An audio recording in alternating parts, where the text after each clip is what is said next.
In order to be able to start the vehicle up, it is push button start. You need to make sure that your foot's on the brake there, and we're just going to press this engine start stop button here. It's going to adjust your seat to your liking there. There we go. Excellent. Okay. So let's start off looking at the Sync3 infotainment system here. So the vehicle does have Android Auto and Apple CarPlay, so you can hook a phone up, whether that's Android Auto or Apple CarPlay, so you can use either or here. But this is the screen that you're typically going to be met with when you first start the vehicle up. So a couple things to point out, we do have our navigation here. We've got the radios here, so whatever, it's actually really going to be whatever source that we're currently using, whether that's going to be AM, FM, Sirius XM, running off of our phone, whatever the case may be, it will show up here. We've got the capability to add a phone here, or we can add a phone in the menu here. Jumping into our audio settings. Looking here, we can change our sources, so whether that's AM, FM, Sirius, or Bluetooth, if our phone was connected, it would also show up here. We've got the ability to do direct tune. So you can tune to a radio station, manually doing this. You can use the tuning knob, I should say, down here, or you can use the voice activated button, I should say, that's on the steering wheel. In order to be able to save a preset, it's really straightforward. All we're going to do is change to whatever station you'd like to, and then you're just going to press and hold.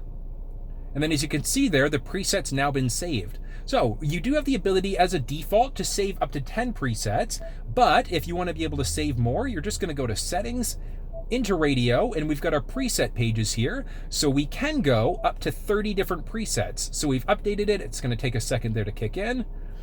And if we go to audio now, as you can see, we've got up to 30 individual presets. Looking at the bottom here, looking at phone. So as you can see, there isn't a phone that's currently attached. Let's go through the process in order to do that now. This process is going to be the same whether you're running off of an iPhone or Android, so I am running an iPhone here. So we're going to make sure that our Bluetooth is first turned on. Perfect, and we're just going to hit add phone. Search for your vehicle on your device and select it once it is found. Okay, and giving it just a second, there we go at the very bottom here. As you can see, the Explorer is showing up. So you're just going to press. That the pin displayed on Sync matches the pin displayed on your device. Perfect, and as you can see there, the numbers are the same, so we're going to say pair and yes. For your safety, please stay alert to changing road conditions and use Sync's voice-activated features while your vehicle is in motion. There we go. And looking here, lastly on the screen, as you can see, allow contacts and favorites. Absolutely. We're connecting the phone, so we want to make sure that the vehicle knows who our contacts are. Next up here, we've got a few options. So 911 assist, the only way that that's going to work is if your phone's connected, and then the ability for the vehicle to auto download your contacts. I absolutely recommend keeping that one on because it'll automatically download your contacts for you when you connect your phone. Hitting finish here, and as we can see, my phone's been connected, so we can see my recent calls, contacts, we can change devices. So if you're running with multiple devices that are connected to the vehicle. In order to be able to remove it, what we can do is we can jump into our settings here and look at phone. But before we do that, I want to show you one more thing, just as the screen goes away here. We've now got some mobile apps. Actually, let's jump into our apps here. So enable mobile apps, we can enable or disable. But if we go to our apps here. So the apps here, as we can see, we've got LiveX Live. So it's a radio app on my cell phone. You can use Spotify, you can use the Waze app, things like that, and those will be directly put onto the center console screen here. So you can control it through the screen here instead. Really, really neat feature. In order to be able to remove a phone, we're just going to go to our settings here and jump into phone. We can view devices, we can manage contacts, we can look at a number of options there. Going to view devices, we can click on the phone that you've connected, and then you can either disconnect or you can completely remove it. So let's remove the phone there. There we go. And jumping back into phone, as you can see, it's been removed from the vehicle. Moving into our navigation settings down here. Navigation really, really straightforward. All we're going to do is hit search, and we can type in an address from there. So let's use the address of the dealership.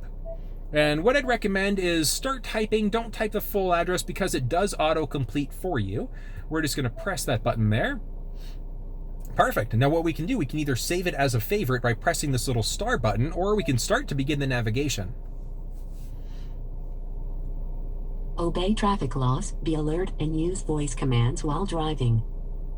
Please proceed to the highlighted route, and then the route guidance will start. There we go. So a couple things to point out here. So if you want to cancel the existing directions that you're doing, so the existing route, all we're going to do is press this X button at the top here in order to cancel. So that route's now been canceled out. So really, really straightforward there. And bumping back up into controls here, let's go into our menu now. So menu, we've got a number of different options available there. So screen view is a matter of personal preference, whether it's the full map or just the highway exit info. We can look at traffic lists, our navigation settings, into our map preferences here. So big one to point out is going to be the POI icon. So whether or not you want gas stations or things like coffee shops, things like that to show up, it's again personal preference. Moving into our route preferences here. So we can either go the fastest, eco-friendly, or the shortest route. And then at the very bottom, we've got the ability to avoid freeways, toll roads, ferries, or tunnels. So what that'll do is if you're not a fan of driving on toll roads, we can go avoid toll roads, and then it'll navigate, essentially making sure that we don't hit toll roads in that route. Other one to point out in our navigation preferences, so the big one is going to be our guidance prompts, so whether we get a voice and tone, a voice, or the tone. Guess it helps if I press the button there. All right, so again, matter of personal preference, and that's going to be what happens as we get closer to one of the turns that we need to make. And that's going to be our navigation there. Other one to point out in the back here, we've got the ability to add a home or a work address. Where that comes into play is if you navigate home, or if you're not 100% sure where you should be going, if your home or work address is saved, you can press the voice guidance button on the steering wheel and say navigate home, navigate to work, and it's automatically going to set that up for you. Really, really neat feature. Moving into our settings now. So we've got quite a few settings to go through here. First one is going to be our sound settings. So we do have the ability to change up the treble, mid-range, or bass. Next up is our clock. So as you can see here, clock settings, we're in our traditional 12-hour mode.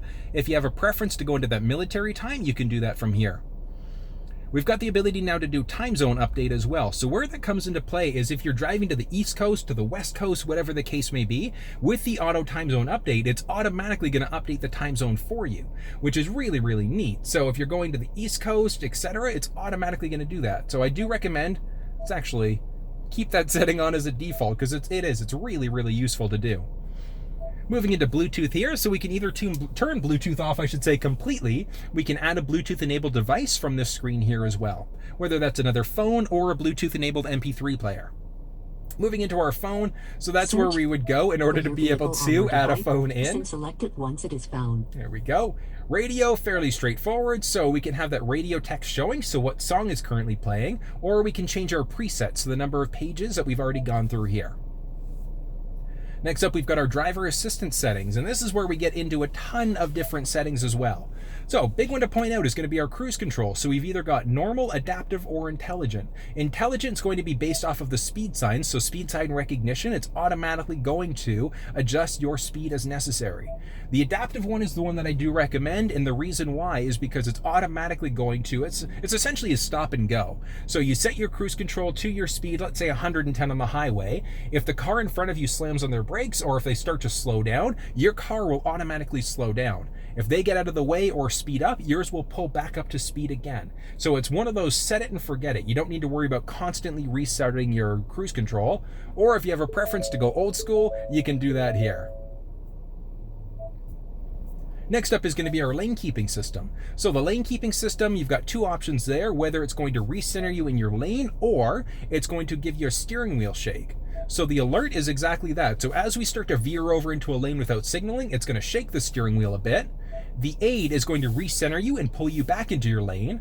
And then the alert and the aid are going to do both. So it'll shake the steering wheel and pull you back in and recenter you in your lane. The intensity is going to be the intensity of the shake, whether it's high, normal, or low. And feel them out, it's your own personal preference there. Next up is going to be our pre-collision assist. So I do recommend keeping the pre-collision assist on, and the reason why is because there also is active braking and steering. Where that comes into play is if you're potentially going to get into collision, if you don't start to brake, the vehicle is automatically going to brake for you with active braking enabled. If for whatever reason you can't get out of the way, evasive steering is going to take over the steering wheel, and it's going to crank the steering wheel out of the way for you, essentially either eliminating or minimizing the impact of the collision. Traffic sign recognition, so really straightforward there. It does show up on the instrument cluster there. And then there's a speed warning that you can throw on if you're going a little bit too fast than the posted speed limit. Our rear camera, we've got that enhanced park aid, which essentially, as I flip into reverse here, I'll show you what that looks like. So the park aid here, so we've got a series of different things that are going to show up along the side here if we start to get close to an obstacle there. But as you can see in the reverse here, we've got a beautiful, beautiful HD screen with a full 360-degree camera. Moving back out from here, we've got our blind spot system, which essentially is going to let us know if anybody's entered the blind spot on either side of the vehicle. So in order to show you there, let's jump over and up. So we can just kind of make it out here, but there are, right there, there's a little, you can barely make it out, but it's going to glow orange whenever somebody's entered in the blind spot on either side of the vehicle there. So I do recommend keeping that one turned on. Now, if you do get the factory tow option, I do recommend doing that if you ever think you're going to tow something. It does give you the ability to extend the trailer, the blind spot, I should say, to cover the trailer. So all you have to do is enter the measurements of the trailer, and it's automatically going to let you know if anybody's entered the blind spot of not just your vehicle, but also of the trailer. So it's really, really useful feature to have. Moving from here, we've got our trailer sway control, and then our cross-traffic alert. So if there's a vehicle that's perpendicular from where we are, coming from our left or from our right-hand side, it's going to let you know that there's a potential collision.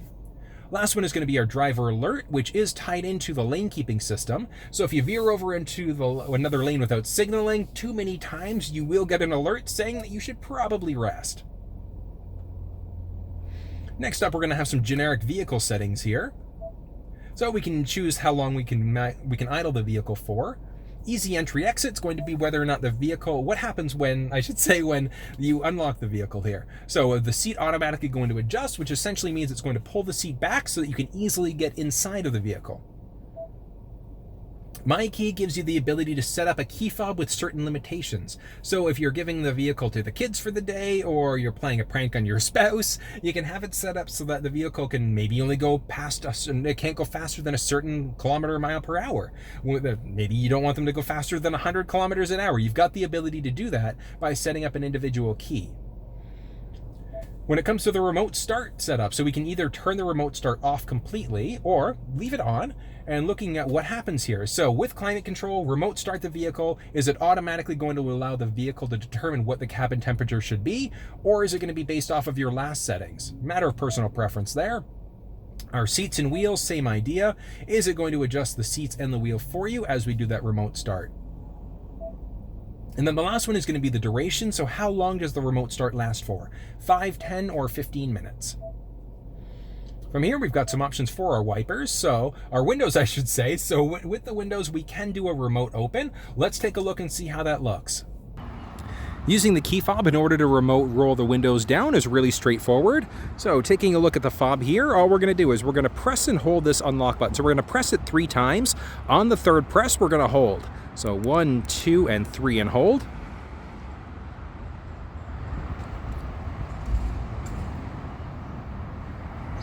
There we go. So as you can see, we've used that key fob in order to be able to remote roll the windows down. And from here, we've got our wipers. So wipers, we've got courtesy wipe when we turn the vehicle on, whether or not it wipes once. I do recommend leaving that one off, especially during the winter time. The last thing we want is to have the windshield wipers covered in ice and then it trying to, go left and right. You could potentially damage the motor there. From here, we've got our rain sensing wipers and a reverse wiper. So we do have the ability just off to the right-hand stick here. So we can adjust our windshield wipers doing that, so the speed and intensity there. But I do recommend keeping it on rain sensing because the vehicle is going to determine how fast or slow it should be going. And then we've got the ability to turn the reverse wiper off, so our rear windshield wiper, again, your call there. And then next up, power liftgate. So we can disable the switch on the outside of the vehicle. Again, whether or not you want that on, it is a safety setting there. Our lighting is going to be the vehicle lighting here. So auto high beam is going to be on automatically. I do recommend keeping it on.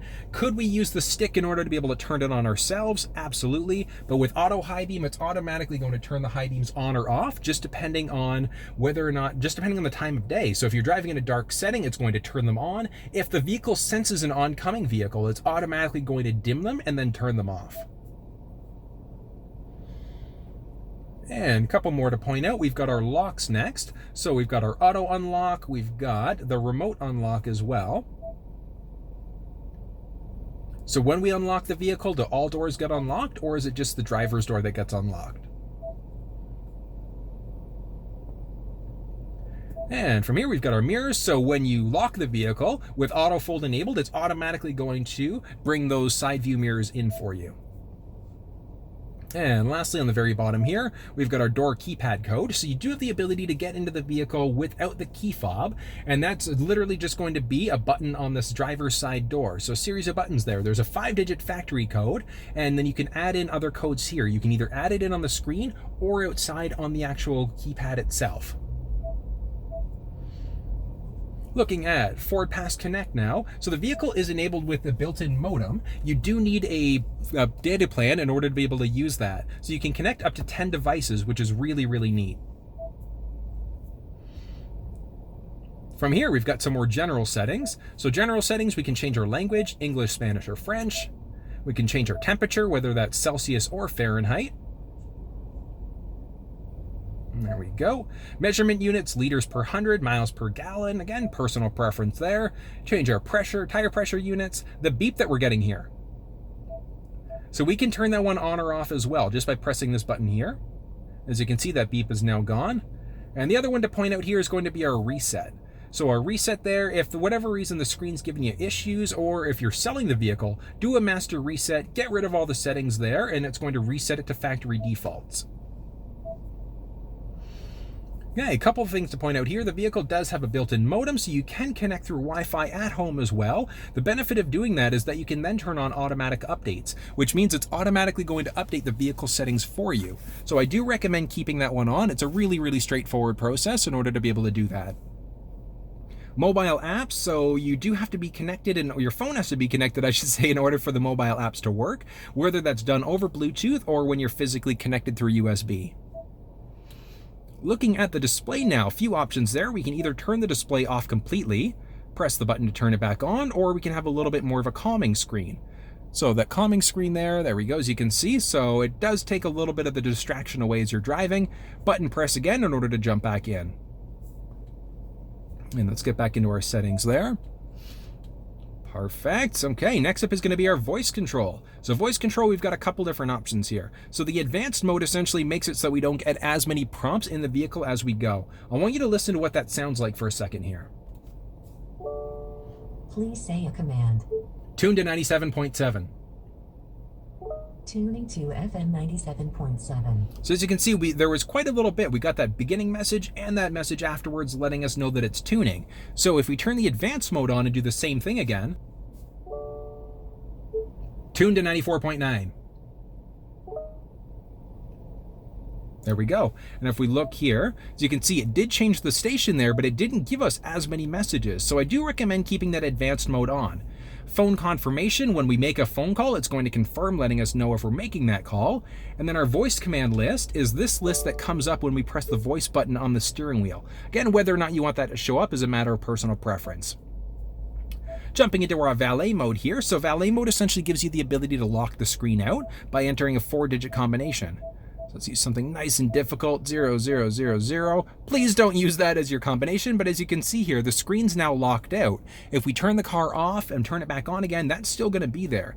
You need to enter that 4-digit combination again in order to unlock everything. Really useful if you ever have a valet parking your vehicle so they can't look through your settings, your contacts, text messages, things like that. And on the last screen here, we've got two different options. So we've got ambient light. So ambient light's going to show in a few different spots on the vehicle. So we've got, let me show you here. There we go. And as you can see, so we are highlighted a little bit there. We can choose between a couple different colors there. And it's going to show up in a few other places on the vehicle. So again, matter of personal preference as to what color light you use. And then the last one is going to be our navigation. So we've already gone through those navigation settings there. So that's going to be the Sync3 screen in a nutshell.